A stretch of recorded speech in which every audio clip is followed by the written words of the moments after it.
So, ladies and gentlemen, without further ado, please welcome Thomas Sheridan.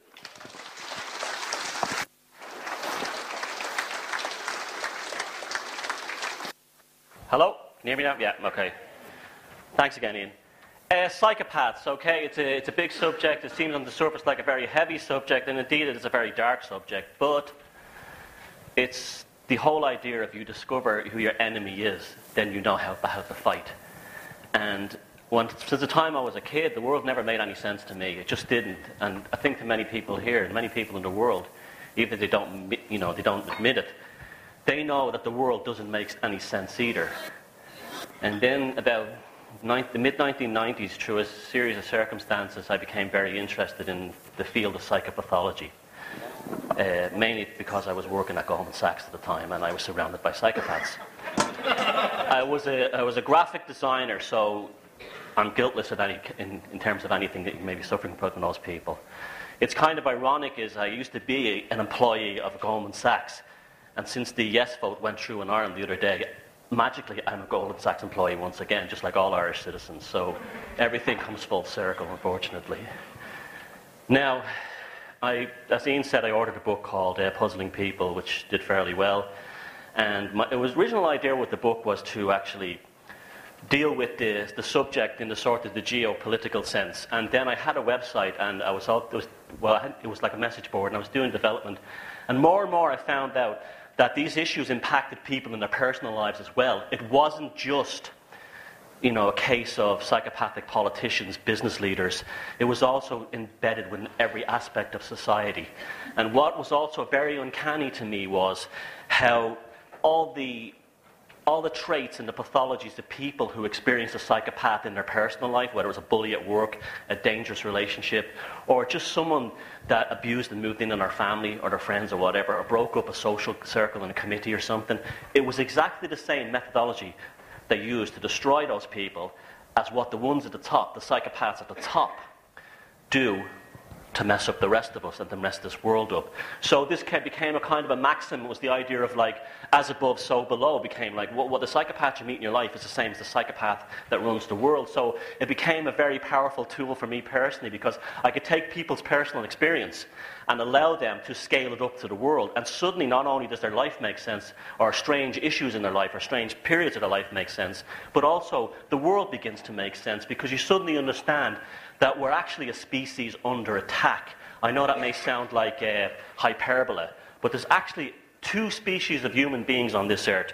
There's the empathic, normal human being, and there's the predatory element within the human race, which are known as psychopaths. And that's what I'm going to talk about today. Now, this is going to be a dark kind of thing. It may trigger memories that some of you have had of people you knew in your past. In fact, I'll be surprised if it didn't trigger any memories, because everybody in some way has been impacted on this. Before I start, do not be diagnosing yourself while I'm doing this, because we all have many of the traits, okay? The difference between, and we've all done things in our lives that we're ashamed of and we shouldn't have done, but the difference between us and a psychopath is we actually cared at what we've done. We know right from wrong. We often did it out of stupidity or selfishness, but it wasn't done out of a planned methodological way to destroy another human being or another entity, or to capitalize on destroying an organization. We just found ourselves, like any other human being, shit happens. A psychopath is very different. They know exactly what they're doing. They will plan it to the nth degree, and they will carry it out without a care in the world, and absolutely no compassion, remorse, or any kind of even consideration of what they've done to others. It's just business. Now, what is a psychopath really? Well, the term psychopath has been in use for about 100 years, more or less around from the 1880s, 1890s on. In the 1940s, it was scientifically quantified by an American psychiatrist called Harvey Cleckley, who wrote a groundbreaking book called The Mask of Sanity. And he described the psychopath as a fully functioning mimic of an otherwise normal human being who hides an internal chaos behind a mask of sanity, and then uses this mask of sanity to impose their sense of internal chaos upon a person, an individual, a family, an organization, an entire continent. It's the same thing. They create order for themselves by imposing their chaos upon us. Now, psychopaths are, according to Western figures, I've used the official figures here, I think this might actually be a little high. I think it'd probably be close to 3% or 2%. But I'm just going what the NHS in the UK, the European Union, and the North American figures. They round off to 4% of this population is psychopathic to some degree. That means the vast majority of them are just shifty users, manipulators, parasites who just use people, discard them as if they're an old Coke can, and walk on as if they never existed. All the way up to serial killers, politicians, and the big business leaders who have the world in a mess today with this sort of predatory, pathological capitalism that we're living under. They excel in corporations, media, and government. They're all social parasites. No psychopath is capable of autonomy in their own lives, or in any other case. They live off the energy, sweat, labours, capital, and emotions of others. This is why they do so well within particularly things like media, because they hide behind these personas and these masks. As I said, they hide behind a mask of sanity. What's in there is quite different than what the rest of us is. They have difficulty processing information across the cerebral cortex, the cerebral partitions of their brain. So the brain is functioning. It's not like their brain damaged. It's not like, there's lots of stuff out there to try and make out their brain damaged. They're not brain damaged. Their brains are like us. They just choose not to use the parts of their brain that contain empathy and so on for others. It's a horses for courses kind of situation. It's just like when you develop your brain, it will according to your needs in life. We'll be talking about that later on. They project their internal psychological chaos onto their targets. This is a sign of all pathology, not just psychopathology, is the idea that I would take my faults and then project them upon you. If I was working in a place and I was stealing the stuff, I would say, and I was caught, I would try to make out that the boss was stealing from somebody else and somehow I deserve to do this. If I attacked you and beat you up, my rationale would be, well, you deserved it, I should have attacked you before you attacked me. They live in a state where they're always trying to get you before you get them. And this is often done through projection, by projecting their faults onto you. And they're incapable of being cured, and they see nothing wrong with their behaviour. See, this is an important point. This is what makes my work very different than many other people. Because I'm not an academic, I'm not owned by anybody. I'm not owned by a university, I'm not owned by a government. I don't play the mainstream media game, and my information is getting out there for the simple reason that I know from all the work that I've done, it is not rooted in some kind of neurological, thus so far, or DNA thing. The proof just isn't there. There's a lot of wishful thinking, there's a lot of suggestion, there's a lot of paths being followed to bring us to that point, but it still hasn't been there yet. They just seem to appear. Out of completely normal families. There was a recent article in the New York Times where they had a very disturbing article, but very insightful and very important for the mainstream media to actually acknowledge this at last, about childhood psychopaths, children who are actually psychopaths, and they got them to the centre in Florida. And all these children came from normal, loving homes. They were not products of inner city ghettos, alcoholic parents, or misuse, or no love. They just seem, and the other siblings in the family were normal. They just seem to arrive. And this is an excuse that's kind of always used, like, oh, well, psychopaths are a product of a poor environment and bad families and bad nutrition and no education and so on. I mean, I didn't know that Tony Blair was born in the South Bronx or somewhere like that, and this is what we have to deal with. They're everywhere.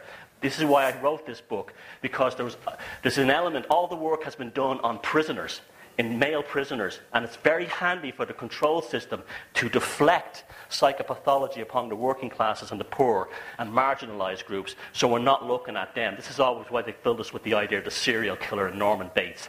They're always keeping our eye off the ball. And they see nothing wrong with their behaviour, and they're never cured. It's been shown in MRI scans and diagnostic testing right until they're old people in prison or in retirement homes. They're exactly the same. They're just as predatory as what they were when they were in their teens and 20s. It's just they don't have the energy anymore to go about it, but they'll be still doing things like stealing money off the other residents and tampering with their medication and so on. Now, they all have a series of behaviours that they all undertake. And this is what makes them very easy to identify after you've made yourself fully knowledgeable. It's not, you just can't read my books or any other books or see a video and walk down the street and go, he's a psychopath, she's a psychopath. That's a very dangerous thing to do because it creates a witch hunt mentality. However, if you find yourself in a job, a relationship, or even you're seeing it in the global thing, in the sort of the financial or political, geopolitical sphere, if you have this knowledge that I'm giving you today, it can help unlock a sort of a path out of a labyrinth that doesn't make any sense to something that does make some sense, that you're actually dealing with a psychopathic individual. The first one you should look out for is a thing called gaslighting. This comes from an old movie called Gaslight, where the plot of the film was that a wealthy widow was being driven slowly insane by her husband. He was doing things like turning down the gas lights in their apartment and he was telling her there's no change in the light, so that was to make her believe she was going mad. This is what they do. They try to impose their insanity upon us by making us think we're insane in order to manipulate us and control us. I got a letter last year from a guy in America. His father he'd been working away from his father. His father lived alone, and he'd been living in this house, a suburban house. And a young guy moved in, and he was very friendly next door. And the young guy one day noticed, some of your slates are hanging off your roof. Let me fix it for you. So without the old guy even saying yes or no, he pulled the ladder up, got up on the roof and tidied the slates. When he got down, the old guy said, oh, that's great, how much do I owe you? And he says, that's what neighbours are for. You see, they're very charismatic, they get you this way, they're very friendly at first. He goes, that's what neighbours are for, sure, we're pals now, we might as well be friends. And then the old guy said, what, do you want to come in and have a beer or something? So he brought him in, and then the next thing he knows, he's the surrogate son. The young guy is coming over all the time, they're watching the sports on the TV, and the old guy suddenly feels young again. He has a friend who's like 40 years younger, nice friendly young guy who helps him with chores, and his son is away, so this young guy next door is fulfilling these missing needs in the psychopath's life, and you find this is very common. And then one day out of the blue, the young guy walks in, the young psychopathic young guy walks in and gets the remote control and switches off the TV. And the old guy goes, why did you do that? And he goes, what do you mean? You just switched off the TV while watching the baseball. And he goes, I didn't switch off the TV. And he goes, you did, I just see you pick up the remote and I saw you switch it off. And the psychopath goes, what are you on about? We're watching the game right now. And they're so convincing at lying, and they're so dangerous at mind games, and they're so wicked in this regard. This is not a sick person who needs our love and help, because this is a dangerous predator we're dealing with. And what happened eventually was he was trying to make the old guy believe he had Alzheimer's and then sign over his estate to him. And fortunately, the son returned in time to stop it. But that's called gaslighting. Projection we've already spoken about, projecting their faults onto you. A psychopathic parent who may be an alcoholic or have a drink problem will accuse his son or his daughter of being alcoholics. To deflect from the fact that it's him. They're all, in their own minds, they're always perfect. They're always, they're incapable of any kind of wrongdoing. They all have this internal God complex, and they'll go to extreme lengths to justify it. Invented personas, as I told you, there's no personality in there. There's nothing. There's just nothing. They're like a biological robot, and within there is a predatory consciousness. And to move through society, this predatory consciousness becomes a persona. Tell me what you want to be, and I'll be it. What do I need to manipulate these people? Who do I have to pretend I am? What hobbies do I have to pretend I have? What interests do I pretend I have to have? They create an actor, a persona, and that persona is what's used to fool people, to get them to give them their trust. Love bombing, appealing to emotions. This is because they're very aware from the time they're a child that if they, teenagers mainly, that if they react a certain way to a person, they'll win that person's trust. Now, they don't know it scientifically or anything like that, but when you're constantly told you're wonderful and you're perfect and you're beautiful and you're amazing, it releases things in your brain like dopamine, and the reward circuits in your brains also react to this as well. You feel a sense of comfort or pleasure. In women, the oxytocin receptors in the brain become hyperactive. Then what happens then is you become slowly addicted to this, being this wonderful, this feeling, being told you're constantly perfect, you're wonderful. And then out of the blue one day, they switch it off. And what happens then is you literally have a chemical crash, because you become addicted to the rushes of these chemicals in your brain. Next thing you do is you want to get that back. You want to get back the feeling we had in the old days. You want to get back to that friendship that was amazing for 6 months. You want to get back to that politician who wooed you when you canvassed for him during the election, and as soon as he was elected, he transformed into a different human being. Then you're susceptible because you're literally a junkie. And they know this. They learn this stuff. They teach themselves this stuff as kids.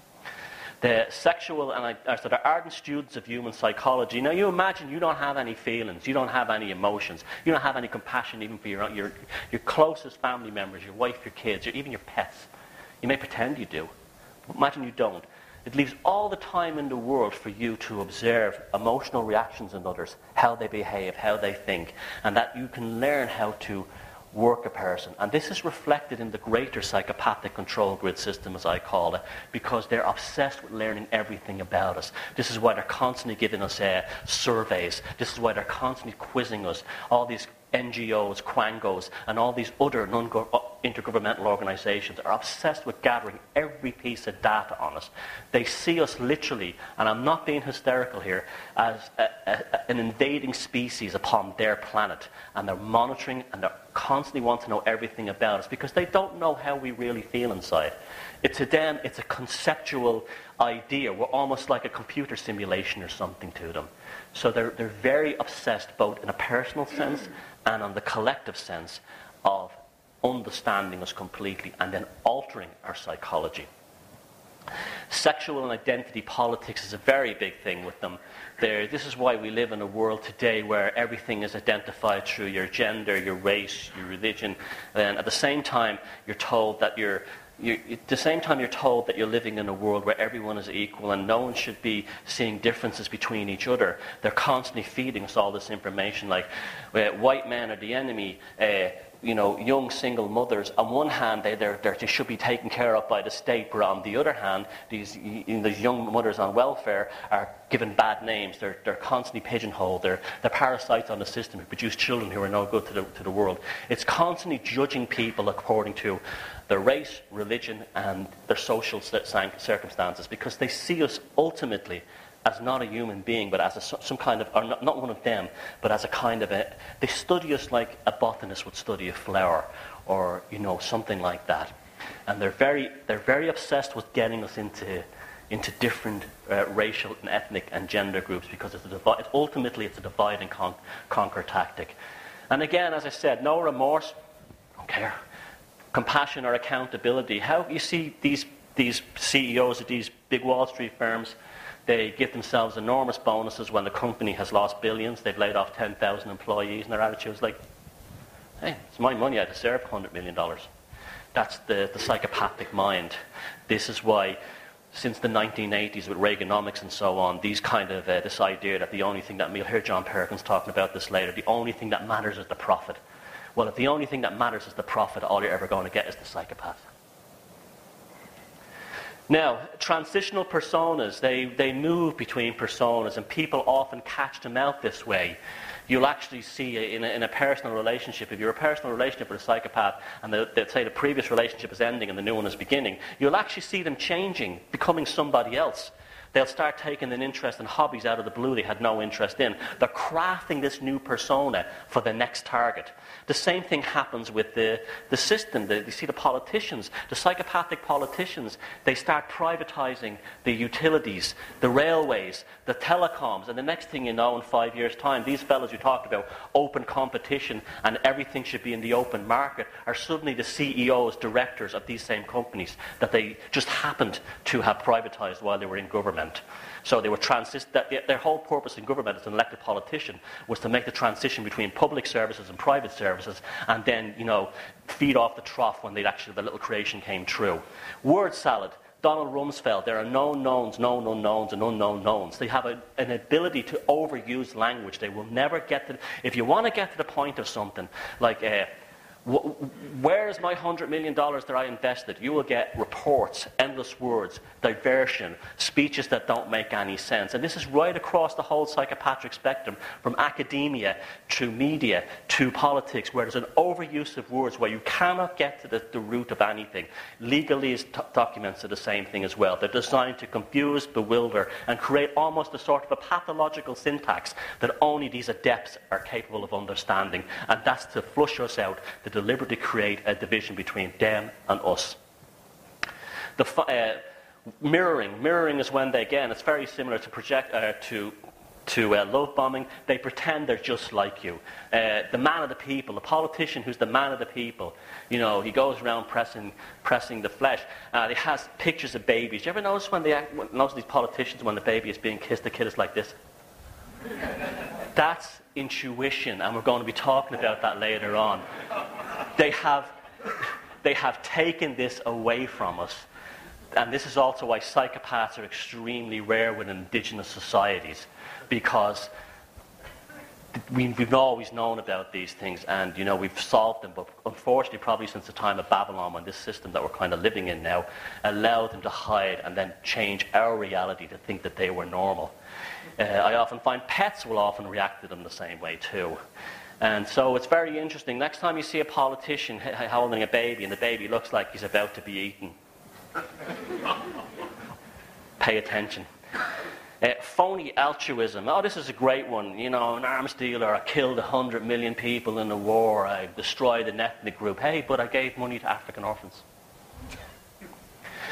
I moved into your home. I stole your mother's savings. I sold the cat to the laboratory. I took the house. I set fire to it and collected the insurance. But I bought her flowers for her birthday. They don't understand the full range of emotions. They just think everything is a reward circuit. And incredible promises that are never delivered. Hey, democracy, that's it, isn't it? They promise you the sun, the moon, and the stars before you're elected, and as soon as you get in there, whatever. We never said that, and they act like it never happened. And then we say to ourselves, well, how is this possible? Are they such monumental hypocrites? We say to a normal person says to ourselves, this is a level of hypocrisy I can't understand, because it's not hypocrisy, it's psychopathology. We cannot apply our minds to them.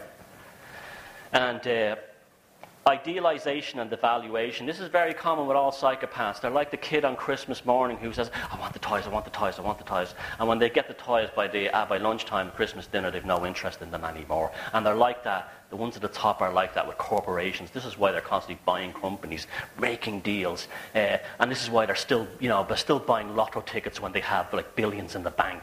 They're constantly trying to find a new thrill. This also plays into the hypersexuality of psychopaths.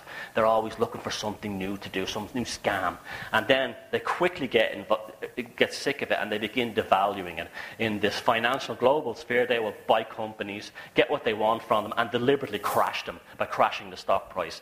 In a relationship, they'll do the same thing. They'll idealize the person. As soon as they're married, as soon as they've got them where they want them, then they'll just say, this is bullshit, and they'll go on and start devaluing them and move on to something else. It's not so much an emotional infantilism. It's just like an inability to find that one thing they're searching for, which they never get. It's like an itch that they can never scratch. And it doesn't matter how much power and how much glory and everything they achieve, it's never enough. That's why you have these 90-year-old, statesmen going around the world, talking about wars and getting involved in geopolitical. They never stop. This is also why pedophiles are pedophiles till the day they die. They never grow out of it. They're driven constantly by very, very different things than we are. The reason why they're hypersexual is they all seem to have high levels of the hormone testosterone. They all have missing past histories and strange life stories. These politicians, don't they just seem to come out of nowhere? You never see pictures of them when they're young.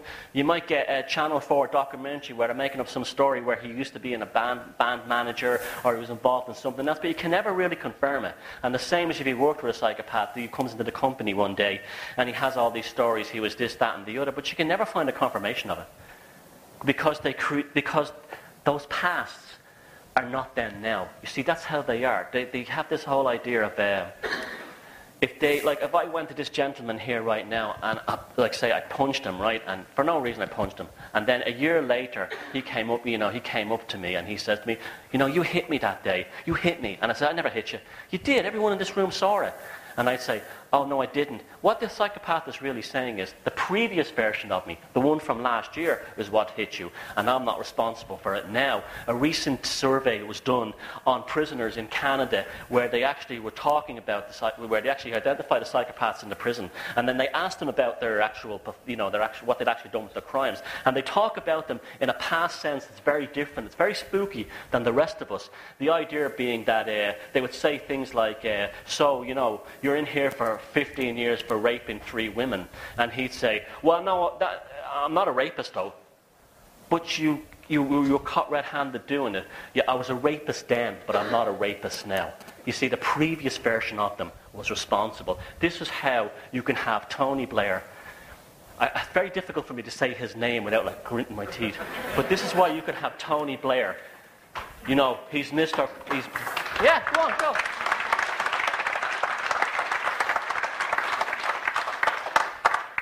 Lose the fear and see them for how absurd they really are below, and that's what takes them down, not fear. And you see that with him. He's a war criminal who started a war under false pretense, and then now he's Mr. God going around the world with his interfaith thing, Mr. Opus Dei or whatever, becoming a Catholic so he can get the presidency of Europe. The Tony Blair 10 years ago was responsible for that, not the one now. Psychopath. Using pity to manipulate. This is how they mostly approach it in a personal relationship. But they do it. You see the politicians doing it as well.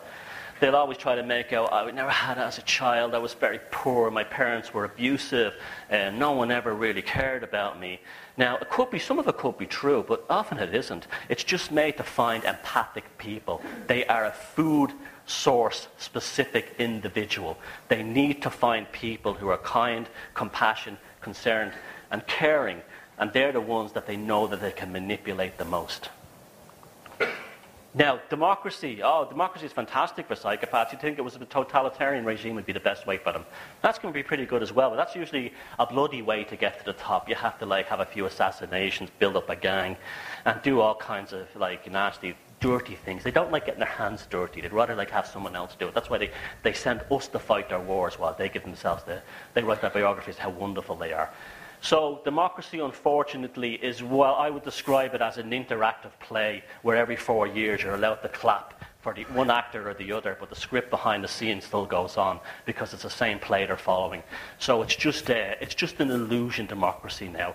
It's unfortunate. We should find a way out of this. And I have a feeling that one day we will, because in Ireland recently, there was only 20% of the people turned out for the fiscal treaty vote. That shows that 80% have seen through the scam for what it is. And this is why the media is always bemoaning, we must have more democracy, much more voter participation. We've got to have more people voting. You see, what's happening then, when you're voting for a system that's completely rigged for 2 parties that are almost identical, what you're really doing is you're giving a mandate to them. You're saying to them, I'm okay with this fact that there's no difference between left and right anymore. I'm okay with the fact that you have basically the same policies. I have no, I'm okay with it.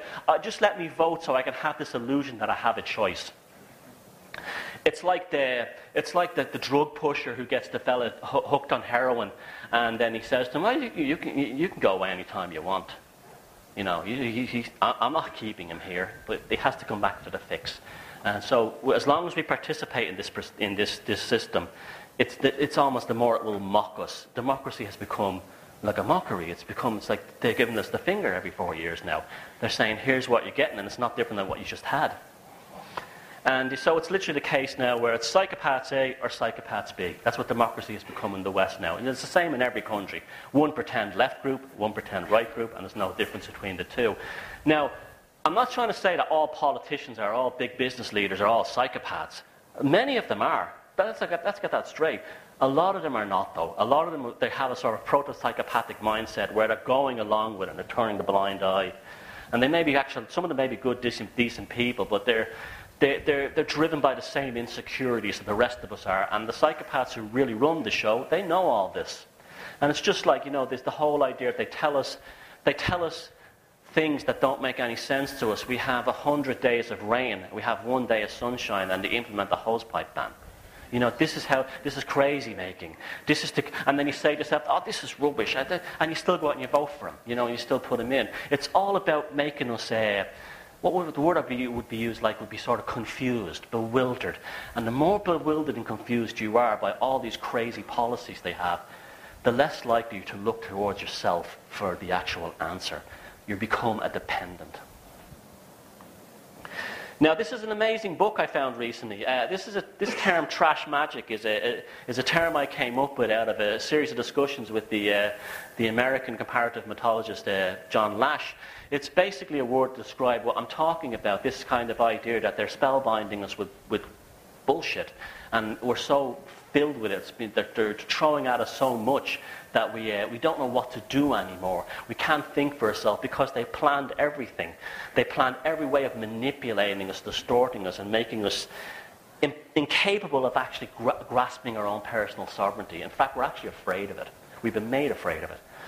Now, so this book, Our Master's Vice by Matt Atkinson, is written in the 80s, and he analyzes in very good detail. It's a hard book to get. If you can find it, it's well worth reading.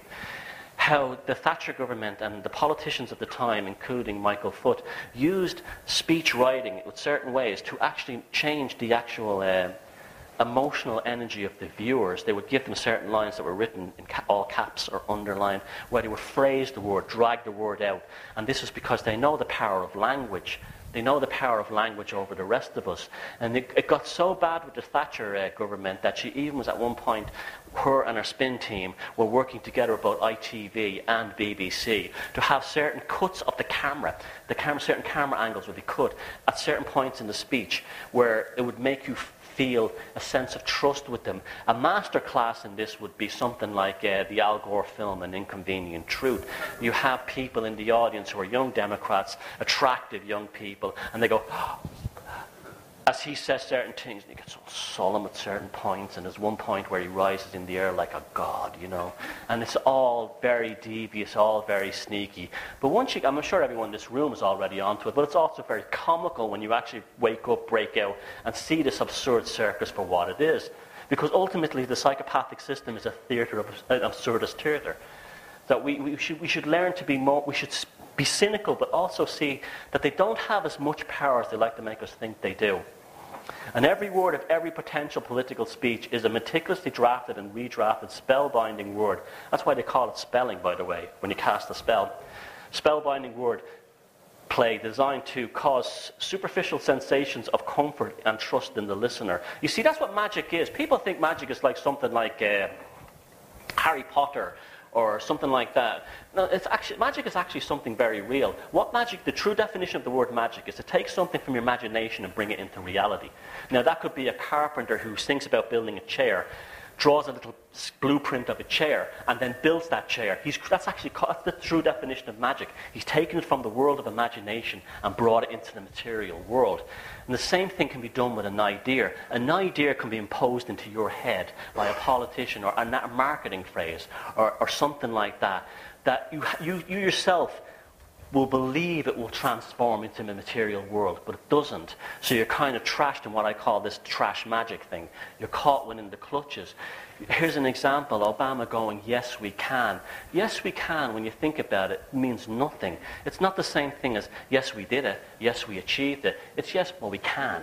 And then people then extrapolate that to the next stage by saying to themselves, oh, it's going to happen, it's already going to take place. And that's magic, that's the use of words, this pathological syntax, the spellbinders, but we can use that the other way around to get back at them. So it's not a one-way thing. Now, I'm actually a visual artist myself, and the art business in Ireland collapsed, and that's why I started writing books on psychopaths and stuff like that. But I'm still, at heart, someone who cares about, beauty and the actual aesthetic and stuff like this. And ever since I've been a kid, I've always been amazed as to why public art galleries are full of this crap. Right? And then you have a situation of people saying, oh, well, I don't know much about art, really. Of course you fucking know about art. You know what beauty is. You know what lovely things are. You know what makes you feel good, spiritually uplifts you. This doesn't do that. And that's what you're told to believe, that you're an ignoramus because you don't understand this. No, you do understand it. You just see shit for what shit is. And they fill it.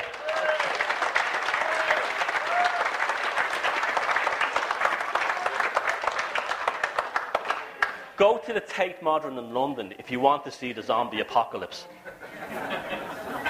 And then go over to the National Gallery, the Tate Britain, and you see the people's faces. They're completely changed. They are damaging us. They are actually attacking us, these things. And this is how they do it. This is part of destroying what they fear most about us as our soul. They actually hate the fact that deep down inside, we all know that we have a higher sense of ourselves that they'll never have. So they can never come up to our level, but they'll bring us down to theirs. And this is how they do it. And they're not just doing it with art. They're doing it with architecture, city layouts. You know, the towns they're planning now, the housing estates, the apartment buildings, bland, empty boxes that kill your soul. And also plays in this whole idea of the radical atheism agenda as well. They're trying to kill this belief that there's nothing inside you. As Richard Dawkins says, these lumbering robots. This is the skin-encapsulated bag of DNA that has no higher purpose than to, pass on its DNA and then become fertilizer. That's because psychopaths feel like that inside.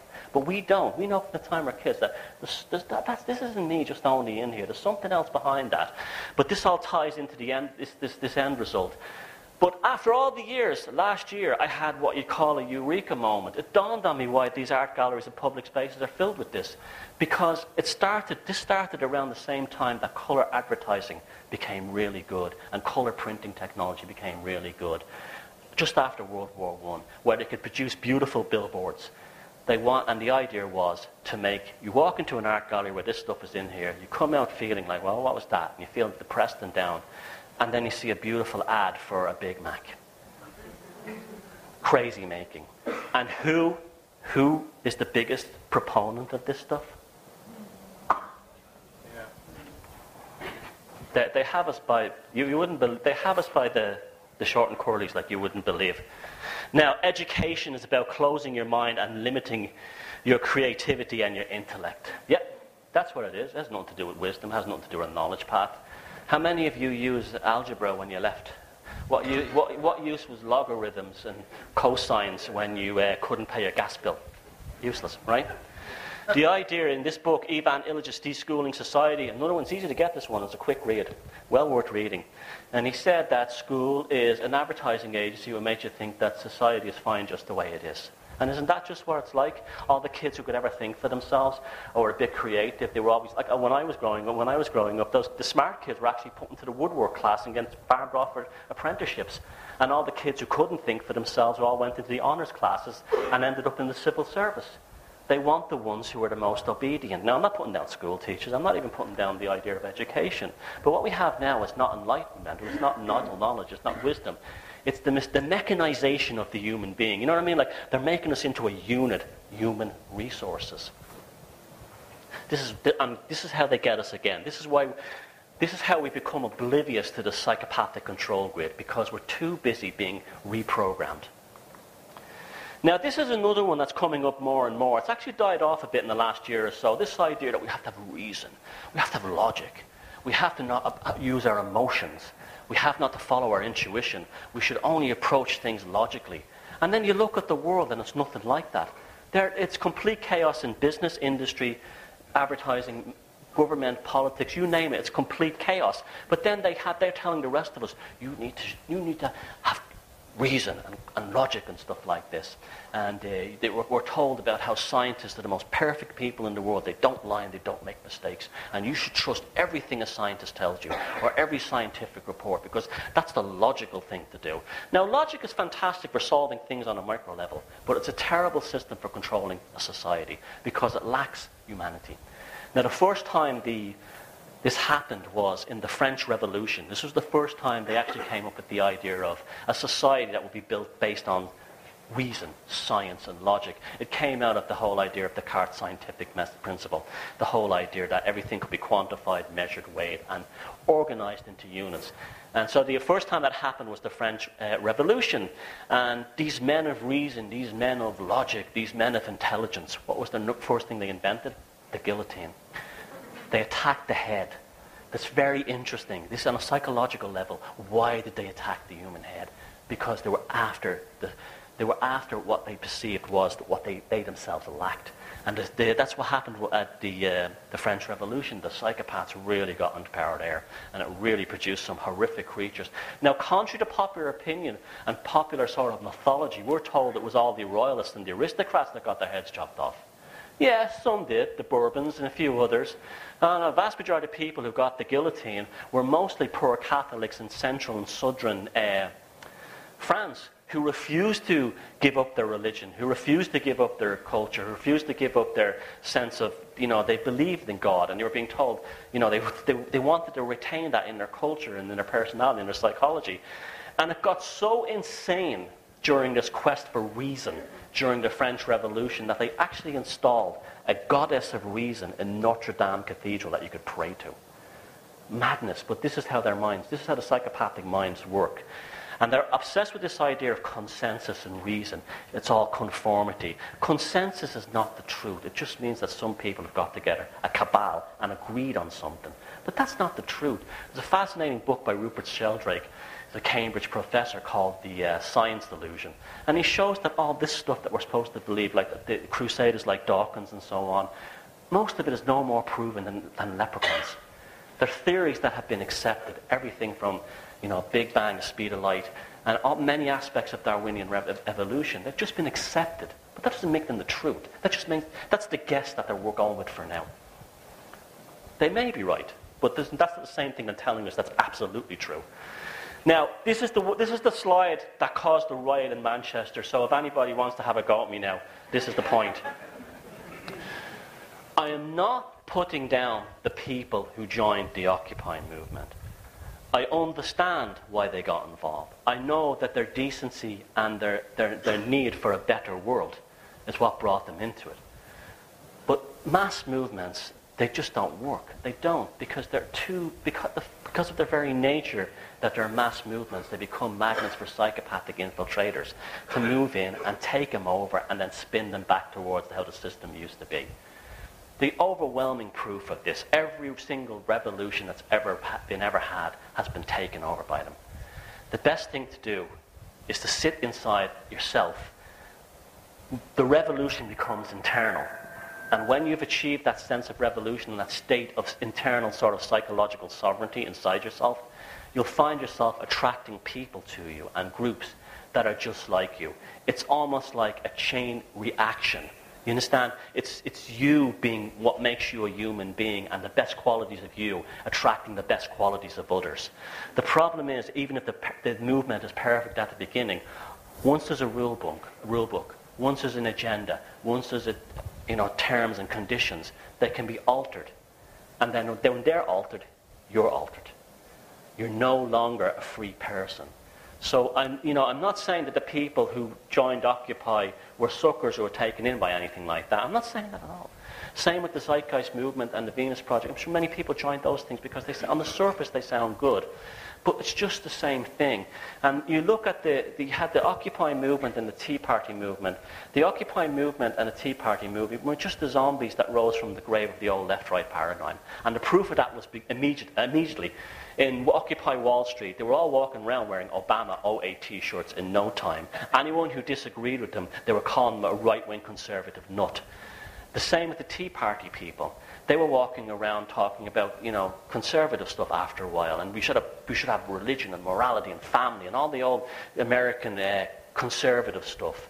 And it was just a sleight of hand to make you believe something was happening. But, they steer you back into the same old system. And the unfortunate thing about this is that the best elements of the Occupy movement and the best people in the Tea Party movement have so much in common. But they're still buying into this divide and conquer tactic. So that's why the mass movements and the mass political organizations or anything like that, you're always going to find that. You're always going to end up with an us and them mindset.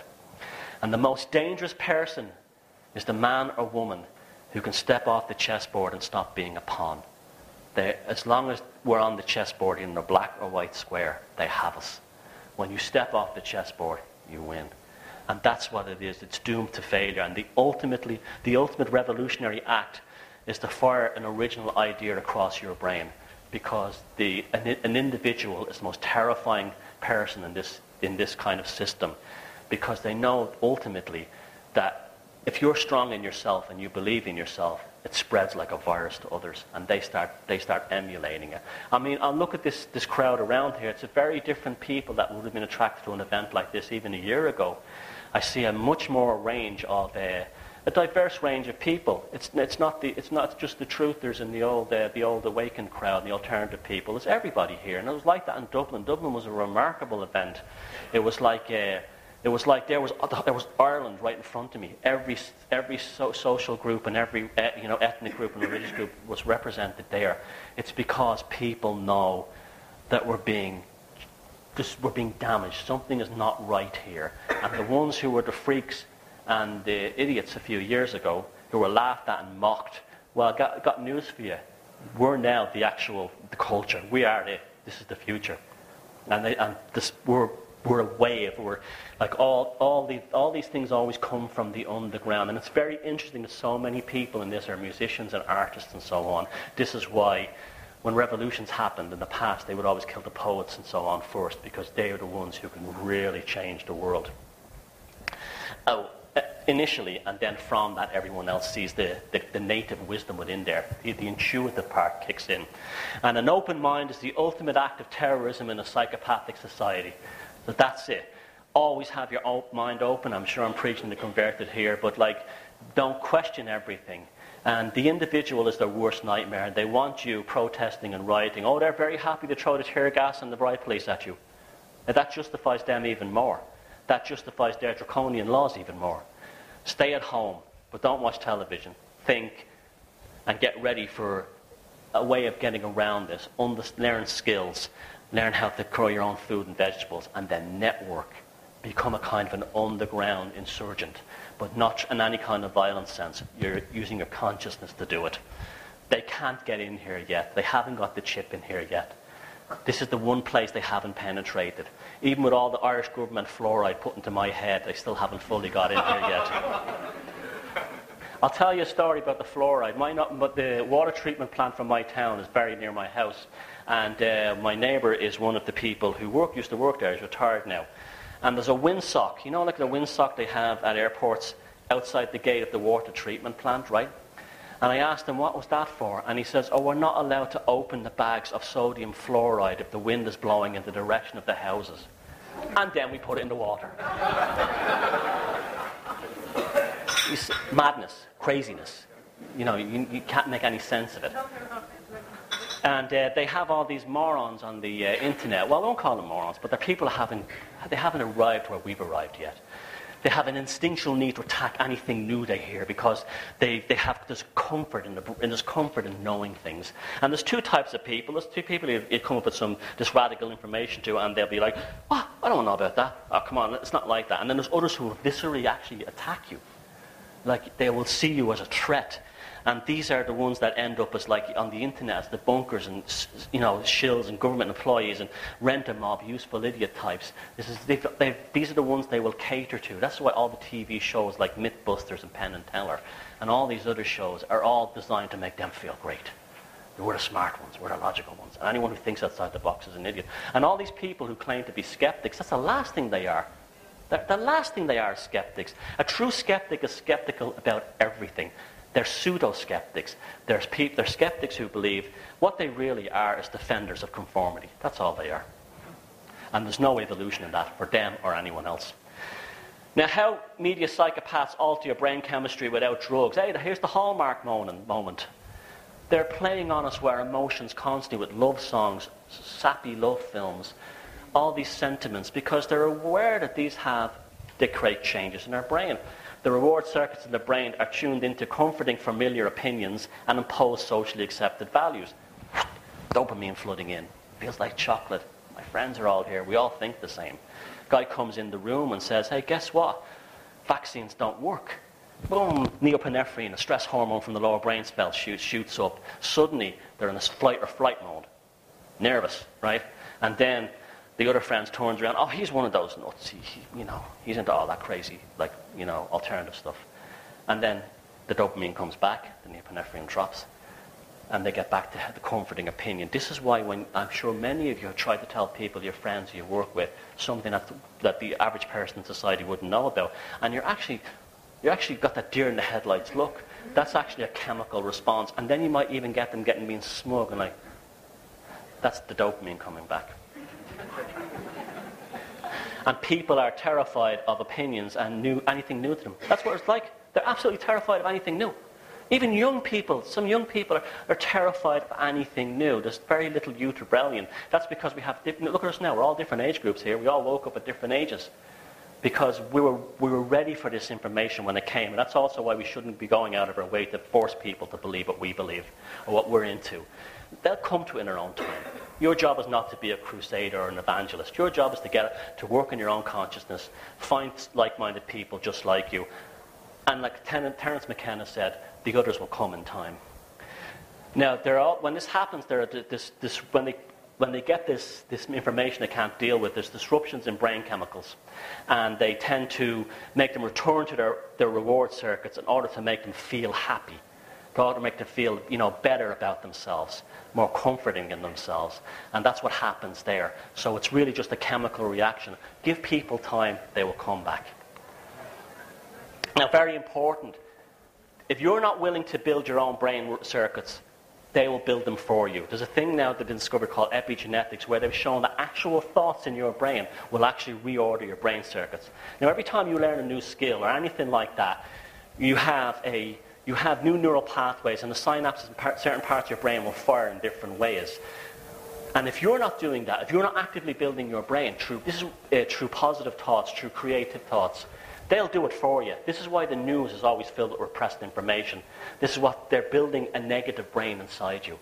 They're building a neural pathway that's designed to have you believe you have no power as a human being and you have nothing in there, because they don't want you to ultimately believe that you are a conscious being, and this body, brain, 5 senses, nervous system is just a machine that you use to negotiate this reality. That's all it is. It's like saying when a TV is switched off, if Doctor Who was on the TV, or say Tony Blair was on the TV and you switched it off like you're supposed to, that would be like a technician opening the TV and looking for Tony Blair. He's not in there.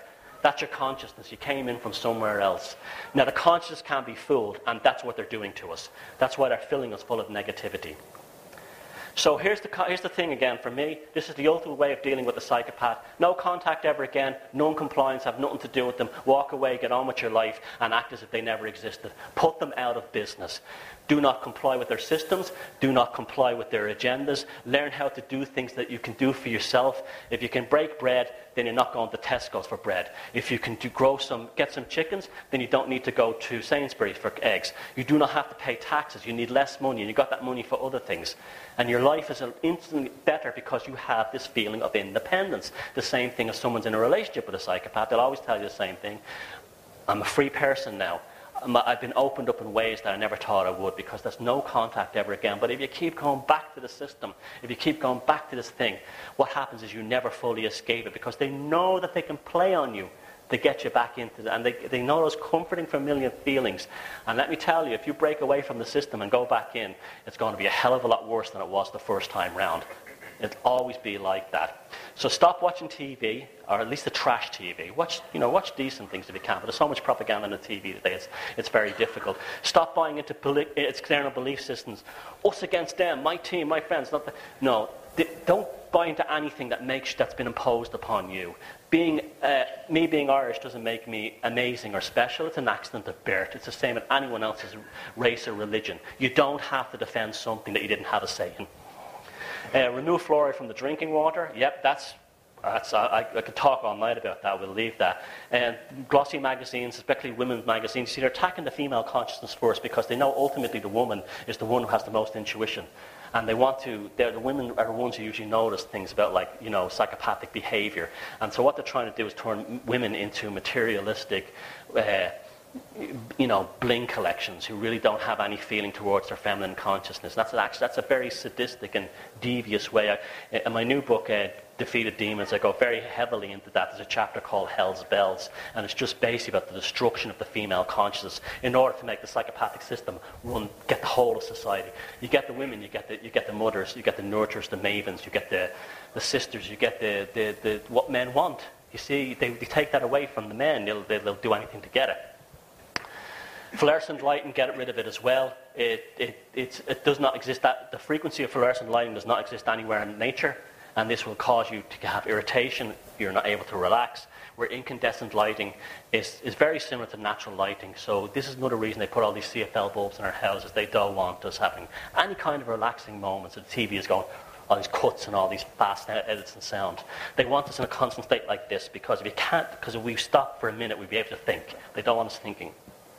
And understand how spin is used, especially in scientific articles. Very important, how spin works. Remember, I want you from now on, whenever you're reading a newspaper and a story designed with a scientific thing or a medical thing, like this headline will say something like, cure for breast cancer found, or new cancer drug found, or, you know, something like that, or some gene identified which causes Asperger's or autism. You go down and you read that article, and it says, a new survey suggests could well.